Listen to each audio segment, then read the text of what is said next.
السلام علیکم ناظرین، میں ہوں آپ کا ہوسٹ اظہار علی عباسی اور آپ میرا یوٹیوب سپورٹس چینل دیکھ رہے ہیں اظہار رائے۔ ناظرین، آج ہم آپ کو سپورٹس کی چند خبریں اور اس پہ تبصرے پیش کریں گے۔ سب سے پہلے آپ کو پاکستان کے مختلف 2 کھیلوں کے بارے میں خوشخبریاں دیں گے۔ پاکستانی کوہ پیما نائلہ کیانی نے چین میں ماؤنٹ چوائیو چوٹی کو سر کر لیا ہے۔ 8188 میٹر بلند پہاڑی کو سر کرنے والی وہ پہلی پاکستانی کوہ پیما بن گئیں۔ ان کے ساتھ گلگت بلتستان سے تعلق رکھنے والے سرباز خان تھے۔ سرباز خان بغیر آکسیجن چوٹی سر کرنے والے پہلے پاکستانی بن گئے۔ اور کراچی میں ہونے والے گلوبل اوور 14 کرکٹ کپ میں پاکستان نے ویسٹ انڈیز کو فائنل میں ہرا کر ٹائٹل اپنے نام کر لیا۔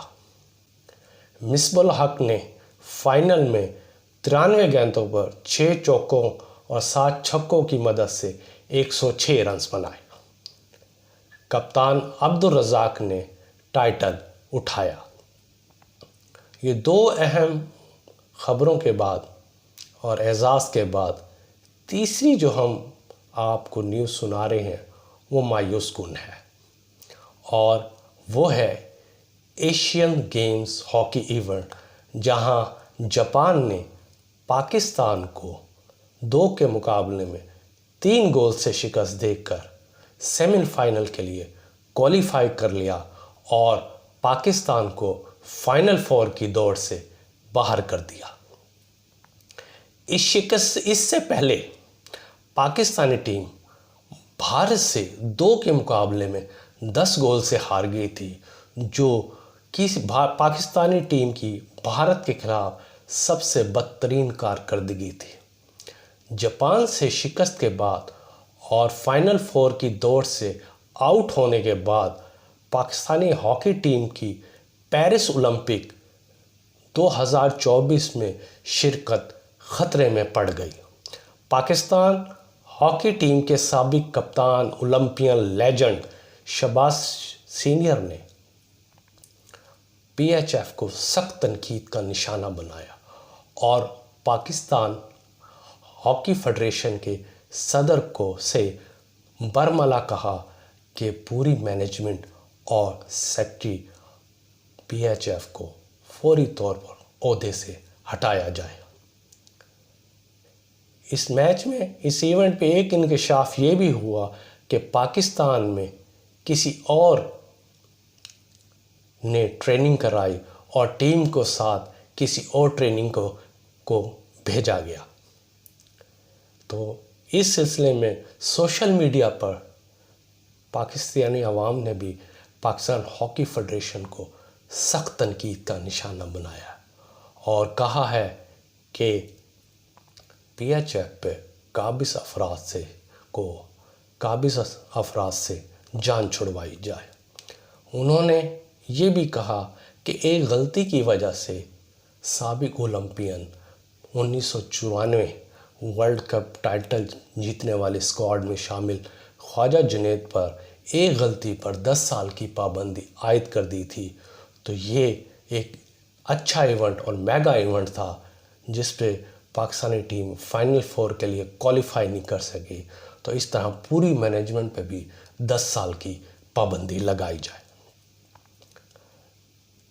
کرکٹ ورلڈ کپ کی طرف ہم آتے ہیں تو بھارت میں مکان سستے ہو گئے ہیں اور پاکستان بھارت کے ٹکٹ مہنگے ہو گئے ہیں۔ پاکستان اور بھارت کے درمیان ہونے والا میچ جو 14 اکتوبر کو احمد آباد اسٹیڈیم میں کھیلا جائے گا، اس میں ایک ٹکٹ 25 ملین روپے میں فروخت ہو رہا ہے، جو پاکستانی روپے میں 2.5 کروڑ روپے بنتا ہے۔ اس طرح یہ کرکٹ کی دنیا میں مہنگا ترین ٹکٹ ہے جو پاکستان اور بھارت کے لیے میچ میں کے لیے فروخت ہو رہا ہے۔ ویزوں کے بارے میں ابھی تک خدشات برقرار ہے، تو پاکستان کے علاوہ دیگر ممالک میں بھی ویزوں کے اجراء میں مشکل پیش آ رہی ہے۔ اس چیز کو مد نظر رکھتے ہوئے انگلینڈ کرکٹ ٹیم کو سپورٹ کرنے والی 12ویں آرمی نے بھی بھارت نہ جانے کا فیصلہ کر لیا ہے۔ دوسری طرف بھارتی کرکٹ ٹیم کے سابق کپتان گوتم گمبھیر نے امکان ظاہر کیا ہے کہ بابر اعظم جس تسلسل کے ساتھ کھیل رہے ہیں اور جس تسلسل کے ساتھ ان کا بلہ رنز اگل رہا ہے تو وہ ورلڈ کپ 2023 میں 3 سے 4 سنچریاں لازمی بنائیں گے۔ انہوں نے کہا کہ برصغیر کے عوام سمیت دنیا بھر کے کرکٹ شائقین بابر اعظم اور روہت شرما کی بیٹنگ دیکھنا چاہتے ہیں اور یہ دونوں کھلاڑی میگا ایونٹ میں کامیاب بلے باز ثابت ہوں گے۔ دوسری طرف 5 اکتوبر کو شروع ہونے والے ورلڈ کپ کرکٹ کی افتتاحی تقریب نہیں ہوگی۔ بھارتی کرکٹ بورڈ نے یہ پلان تبدیل کر لیا ہے۔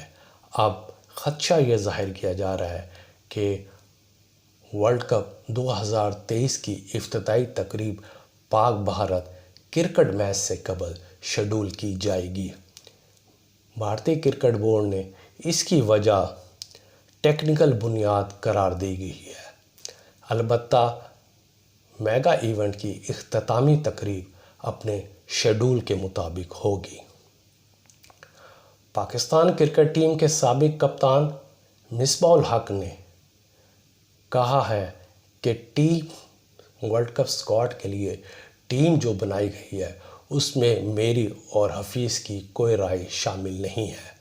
یہ خالصتاً بابر اعظم اور مکی آرتھر کے مشورے سے چیئرمین سلیکشن کمیٹی انضمام الحق نے بنائی ہے۔ اس کے علاوہ پاکستان کرکٹ بورڈ نے سینئر سپورٹس جرنلسٹ عالیہ رشید کو ڈائریکٹر میڈیا اینڈ کمیونیکیشن مقرر کر دیا گیا ہے۔ وہ اس عہدے پر آنے والی پہلی خاتون سپورٹس جرنلسٹ ہیں۔ عالیہ رشید 35 سالہ سپورٹس جرنلسٹ کا تجربہ رکھتی ہیں۔ ناظرین، 3 اکتوبر 2023 بروز منگل پاکستان اپنا دوسرا وارم اپ میچ آسٹریلیا کے خلاف کھیلے گا اور یہ میچ کراؤڈ میں کھیلا جائے گا کیونکہ پاکستان اور نیوزی لینڈ کا پہلا وارم اپ میچ بغیر کراؤڈ کے کھیلا گیا تھا، سناٹا تھا، لیکن یہ میچ کراؤڈ میں کھیلا جائے گا۔ حیدرآباد دکن کا موسم صاف ہے اور شائقین کرکٹ کو ایک اچھی کرکٹ دیکھنے کو ملے گی۔ ناظرین، یہ تھی آج کی خبریں اور تجزیہ، اور آپ سے بہت بہت شکریہ آپ کا۔